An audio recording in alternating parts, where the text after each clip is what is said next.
The Democrats are getting desperate. They are trying to undermine our president by going after his children now. President Trump's daughter Ivanka is being bashed for holding his seat at a G20 meeting, despite being a White House employee and despite being involved in the issue that she was talking about there at G20. While Donald Trump Jr. is taking heat for reportedly meeting with a Russian lawyer. Is this much ado about nothing? Let's let our experts decide. Joining me, again, Washington Times columnist Madison Gesiotto and GOP Communications strategist Adam Goodman. All right, Adam, I read the story that came out in the New York Times, and when I saw that headline, I thought it was going to be good, right? I thought they were going to deliver on something. But instead, Adam, it seemed much more the same. A lot of speculation, a lot of innuendo.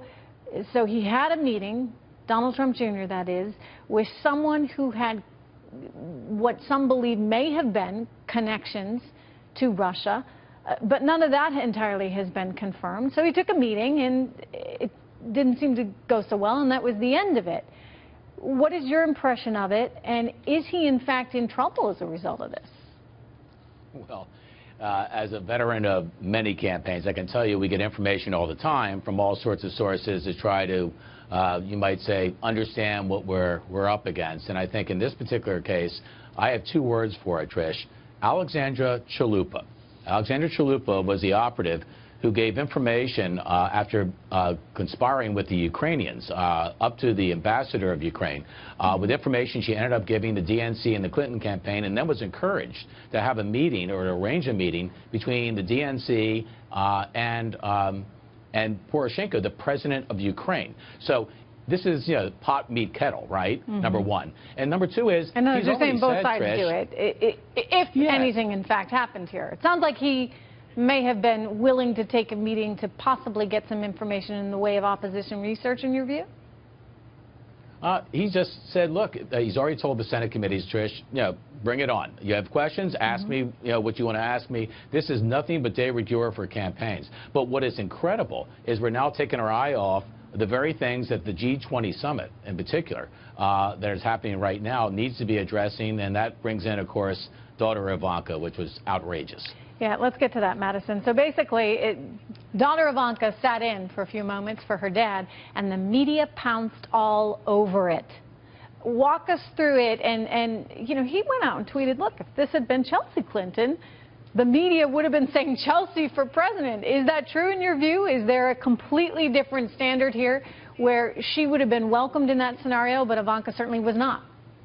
Right. So Ivanka is an assistant to the President of the United States. She's one of his top advisors, and she's more than qualified to be sitting at that table. Let's keep in mind that she only briefly sat there. She didn't take over the entire G20 for her father. She briefly sat in on one session when her father was out for just a few minutes.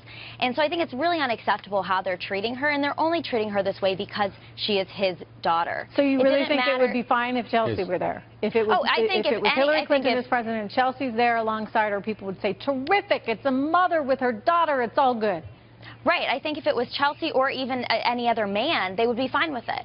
And I think what's really sad about this is that they would put Chelsea forward as a future presidential candidate, as a, you know, a leader of female empowerment. And we should be empowering all women, not just the ones that have the same political views as us. And so I think it's very disappointing to see so many on the left that come forward saying, you know, I support diversity and, you know, I support female empowerment, but they're not supporting it in this case when Ivanka is taking on an incredible role, yeah, you know, an unprecedented Adam, role they used in to the White like House. her, right? They used to like, the media liked Ivanka, and they thought she was terrific. But I guess that was back when she was considered a member of the left.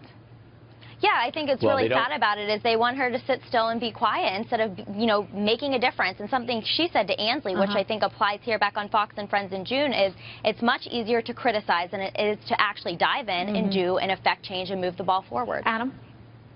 All I can say is they might still like Ivanka, but they don't like Daddy.